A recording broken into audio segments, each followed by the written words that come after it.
नाही, नागरिकांना माझे एकच आव्हान आहे, कारण निवडणुकीचा आता अंतिम टप्पा आलेला आहे.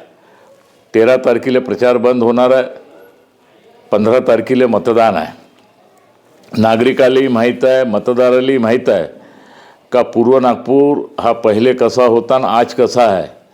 आपण नागरिकाला जे जे होऊ शकते ते प्रामाणिकपणे काम करण्याचं आमच्या सगळ्या कार्यकर्त्यांनी काम केलं. आम्ही पूर्व नागपूरचं चित्र बदलण्याचं काम केलं. पूर्व नागपूरला आम्ही टँकर मुक्त केला. पूर्व नागपूरमध्ये अनेक प्रकारचे प्रोजेक्ट आमच्या नेतृत्वाने आणले. गडकरी साहेबांनी, फडणवीस साहेबांच्या माध्यमातून आमच्या इथं प्रोजेक्ट बी मोठ्या प्रमाणात आलेले आहे आणि आज पूर्व नागपूर मोठ्या प्रमाणात बदल झालेला आहे. हे मी नाही म्हणत, तर हे जनताच त्या ठिकाणी सांगते.